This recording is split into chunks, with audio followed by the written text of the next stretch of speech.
Méditation de Reinhard Wirtler. Good morning, good morning, good morning.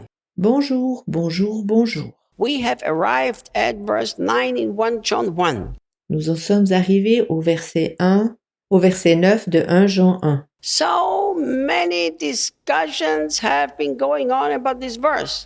Il y a tant de discussions à propos de ce verset. And I don't know who started it. Well, maybe I do know who started it. Je ne sais pas qui a débuté avec ceci. Bon, éventuellement je le sais tout de même. I mean, I know who is teaching that. Je sais du moins qui l'enseigne. But that's okay. People can teach whatever they want to. Mais c'est en ordre, les personnes peuvent enseigner ce qu'elles veulent.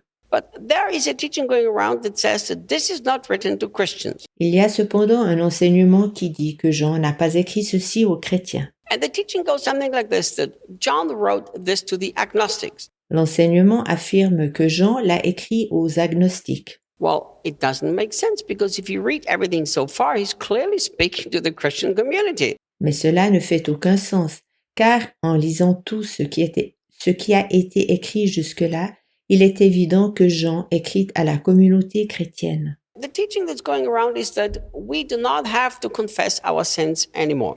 L'enseignement qui court affirme que nous ne devons plus confesser nos péchés. I do not agree with it. I think our sins need to be confessed. Je n'approuve pas cet enseignement et je pense que nous devons confesser nos péchés. There's a difference between asking to be forgiven or between confessing your sins. Il y a une différence entre la demande de pardon et la confession de nos péchés. Do we need to ask God to forgive our sins? Devons-nous supplier Dieu de pardonner nos péchés? I don't think so because our sins are forgiven, past, present, and future. It's a done deal. Je ne pense pas, car nos péchés passés, présents et futurs sont pardonnés. C'est déjà accompli. God doesn't need to be asked so that you have your sins forgiven, but your brothers and sisters or the other people have to be asked. Tu ne dois pas supplier Dieu de pardonner tes péchés, mais tu dois demander pardon aux autres personnes, telles que ton frère, ta sœur ou quelqu'un d'autre. In Christ, God has forgiven me all of my sins, so I don't need to ask Him. Dieu a pardonné tous mes péchés. De cette manière, je ne dois plus jamais le supplier pour cela. But if I sin against you, you haven't already forgiven me, past, present, and future. You still have to choose to forgive me. Mais si je pêche envers toi, tu ne m'as pas déjà pardonné mes péchés passés, présents et futurs. Tu dois encore et toujours te décider de me pardonner. This is why when it comes to the brothers and sisters, it's different than when it comes to God. C'est pourquoi c'est différent en ce qui concerne les frères et sœurs qu'en ce qui concerne Dieu. The Passion puts a but in here, and I like that but. La traduction de la Passion introduit ici un mais, et je n'aime pas ce mais. Because first he says, don't fool yourself and say or act like you don't have any sin. That means you haven't sinned when you did. Car il dit premièrement, ne vous trompez pas vous-même, disant ou faisant comme si vous n'aviez pas de péché. Cela veut dire que tu n'aurais pas péché, quand bien même tu l'as fait. And then he says, but that means you have to do something else now instead. Il dit ensuite mais, ce qui veut dire que tu dois faire autre chose à la place. But if we freely admit our sins when his light uncovers them, Mais si nous confessons volontairement nos péchés lorsque sa lumière les dévoile, look what the Bible says what's going to happen then. regarde ce qui se passera selon la Bible. He will be faithful and forgive us every time. Il nous pardonnera chaque fois fidèlement. Now, I believe that the reason why our sins still should be confessed Je crois que la raison pour laquelle nous devrions toujours confesser nos péchés is for a very simple reason, but for our own conscience. est tout simplement à cause de notre propre conscience. I know some people think that this verse says that if we don't confess our sins to God, He will not forgive us. Je sais que certaines personnes disent que ce verset atteste que Dieu ne va pas nous pardonner si nous ne lui confessons pas nos péchés. But I don't believe that this is the meaning. Mais je ne crois pas que cela est la signification de ce verset. And I will tell you why. Et je te dis pourquoi. Because here, when the Passion says He will be faithful to forgive us every time, Puisqu'ici il est dit dans la traduction de la Passion, il nous pardonnera fidèlement chaque fois. the original Greek puts the word forgive again in the past tense.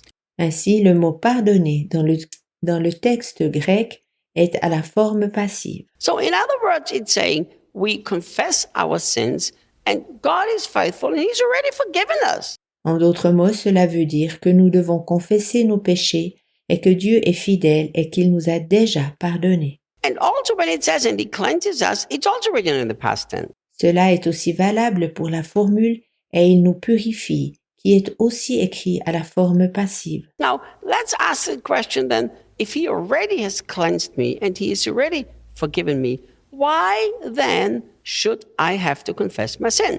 Posons-nous alors la question, puisqu'il m'a déjà purifié et déjà pardonné, pourquoi alors devrais-je encore confesser mes péchés? I believe that if you take not only this verse and the immediate context, but take the wider context, Je crois qu'en ne considérant pas seulement ce verset, mais aussi tout le contexte proche, and if you actually go and look into what John is teaching a little bit later in this letter, en regardant ce que Jean enseigne dans cette lettre un peu plus tard, he's talking about our conscience that accuses us and therefore we don't have freedom before God. nous verrons qu'il parle de notre conscience qui nous accuse et par conséquent que nous n'avons aucune liberté face à Dieu. Do you remember that I said there are two different things, the ones that what God is giving us and the ones that what we actually take? Pense au fait que je disais qu'il y a deux différentes choses, ce que Dieu nous donne et ce que nous prenons véritablement. And receiving in the New Testament, in the Greek, it always means you grab something. En grec, dans le Nouveau Testament, recevoir signifie toujours que l'on saisit quelque chose. How are you going to grab the things from God if your conscience accuses you? Comment puis-je saisir les choses divines lorsque ma conscience m'accuse? Therefore, does God need me to confess my sins or do I need it? Est-ce alors important pour Dieu que je confesse mes péchés ou est-ce important pour moi? I'm the one who need it. Je suis celui qui en a besoin. Because if I don't confess my sin, there will be a constant accusation in my own conscience. Car si je ne confesse pas mes péchés, ma conscience va constamment m'accuser. And then what's going to happen? Ensuite, que se passe-t-il? Then we live with this accused conscience, we live with guilt, shame, and the devil will use that. Alors je vis avec une mauvaise conscience et dans la culpabilité et la honte, et le diable l'utilise. Because we are now keeping things in darkness, and darkness is the place where the devil works. Car maintenant je tiens des choses cachées, et l'obscurité est l'endroit où le diable œuvre. So now, even though God has forgiven us, but our heart doesn't grasp that. Quand bien même Dieu nous a pardonné, notre cœur ne le saisit pas. Therefore, I do believe in the whole context, it's important that we don't hide our sin, we bring it to the light, so that we can experience that koinonia from our point of view. En raison du contexte entier, je crois donc qu'il est important que nous ne cachions pas nos péchés, mais au contraire de les amener à la lumière afin que nous puissions vivre de notre côté cette koinonia. Remember, God is a heart God, Pense au fait que Dieu est un Dieu de cœur and we relate to Him from heart to heart. et que nous sommes en relation de cœur à cœur avec lui. From God's point of view, our fellowship will not be broken when we sin because Jesus resolved all of that. Du point de vue de Dieu, notre communion ne se brise pas lorsque nous péchons, puisque Jésus a tout solutionné. But with our heart, it's going to be very hard to live in this beautiful, intimate relationship with God if we have unconfessed sin. Mais c'est très lourd pour notre cœur de vivre dans cette belle intimité avec Dieu si nous n'avons pas confessé nos péchés. So it is clear that God has forgiven us, He has cleansed us, it's in the past tense. Il est bien clair que Dieu nous a pardonnés et nous a purifiés. Cela est à la forme passive. But our hearts need that we bring things to the light. Mais il est important pour notre cœur que nous apportions les choses à la lumière. I will see you tomorrow. À demain.